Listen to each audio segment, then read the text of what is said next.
A few days ago, shortly after posting my 5 things we need to see in the ALL TOMORROWS REDUX video, I received an email from the author himself, CM Kozeman. Within this email he had attached a screenshot of something very interesting indeed, an excerpt of his upcoming new and updated version of ALL TOMORROWS, along with his permission to talk about it on the channel. A generous man indeed.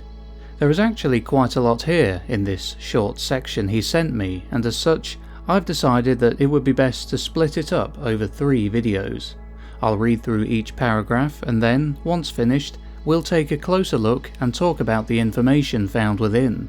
But before we start, I'd like to ask that you please kindly hit the like button, as it helps with the algorithm and with getting the channel recommended. Thank you. Now, let's get started. On yet another world, once a grand locus of the Redacted faction, the inhabitants tried to challenge the Quhanim at their own game. With their advanced skills in the manufacture of synthetic forms, they engineered self-replicating nanomachines that sought out and destroyed the larvae of the Invaders. The rulers of that world knew that it was a mathematically futile gamble, and they would also be dooming the sensitive ecosystems of their planet. Yet they also accepted that triumph was never an option. They would simply buy an extra 2 generations, and in the words of one of their philosophers, spite the universe in the face of inevitable extinction.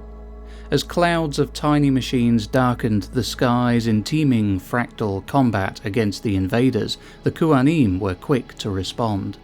All population centres on that world were abnegated overnight. Yet the inhabitants had prepared for this as well, scattering thousands of resistance communities to underground hideouts all across that world's continents. So there's a few important things to take note of here. The Q are now officially called the Quhanim. This has been known for a little while now, but more people still currently know them as the Q. This section takes place on a world that was once a part of a currently unnamed faction of star people. One section that I find particularly interesting is where it states the inhabitants tried to challenge the Quhanim at their own game. This would indicate to me, if we're going by the story set out in the original version, that this planet is the one that would become the colonial homeworld. This isn't certain, however. The new version will likely have many new planets, and this part of the story could just as easily take place on one of those.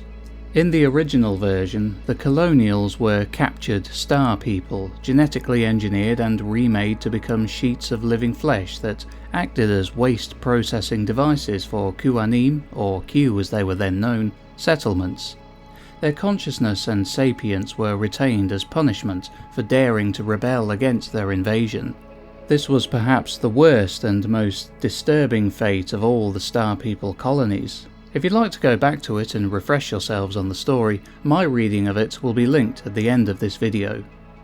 With their advanced skills in the manufacture of synthetic forms, they engineered self-replicating nanomachines that sought out and destroyed the larvae of the Invaders. So here we get 2 pieces of interesting info. The first is with regard to the nanomachines. It would seem that we're getting a closer look at the Star People's methods of warfare and their technology as a whole. It isn't surprising to learn that they've mastered such things by this point. I believe in the first edition of the book that it was stated that the Q were masters of nanotechnology alongside genetic engineering, and it looks like humanity have acquired this knowledge for themselves too. I wonder if this is something humans on this world arrived at fully independently, or if they had to develop it in response to the Quhanim invasion. I'd like to think that man already had it long before then. The second point of interest is the mention of the larvae of the Invaders.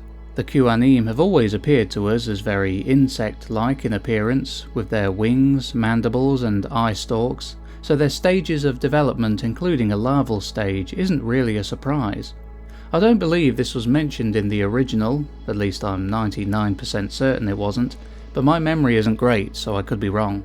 Nevertheless, it's still very cool to get some more emphasis on the Quhanim's life cycle. It seems that there will be a lot more emphasis on this and on general world building in the new version of the book. The The rulers of that world knew that it was a mathematically futile gamble, and they would also be dooming the sensitive ecosystems of their planet. Yet they also accepted that triumph was never an option. So it appears that at this point all is basically lost. The people of this world know that they're going to lose, and all they have to keep them going is making it as difficult as possible for the invaders to reach their inevitable victory. Yeah, I can respect that. Just because you're going to lose doesn't mean you should just lie down and take it. If you can take a few of the buggers with you, then it's an entirely honourable death. Fair play to them. It seems that the overall bleak atmosphere of the original story remains intact. They would simply buy an extra 2 generations, and in the words of one of their philosophers, spite the universe in the face of inevitable extinction. Again, this falls in line with what I said before.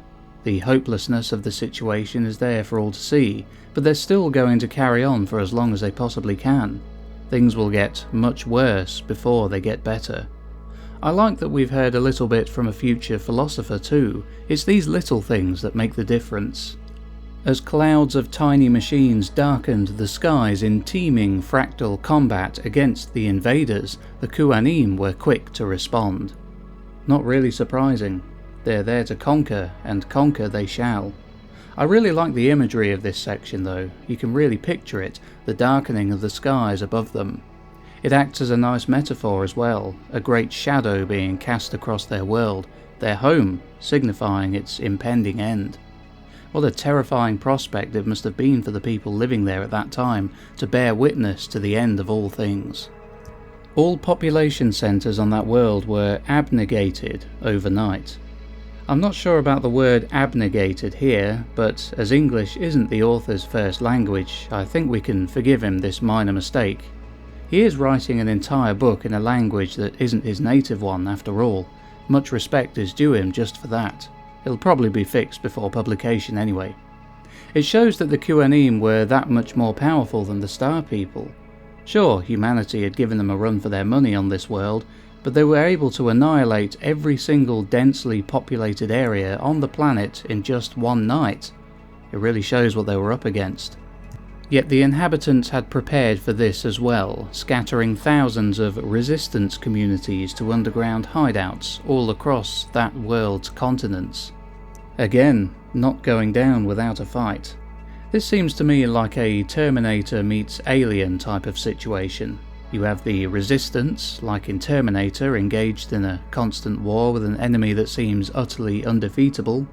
And it's like Alien for obvious reasons. They're fighting an alien menace here, rather than an army of killer cyborgs. This is a very interesting idea, and one that I'm looking forward to getting into further, as there is much more to this section that Mr. Kozeman kindly provided me with than just the small part that I read in this video. Part 2 will be coming very soon, and we'll go over the next few paragraphs then, and trust me, things get very, very interesting there. But for now, we'll call it a day.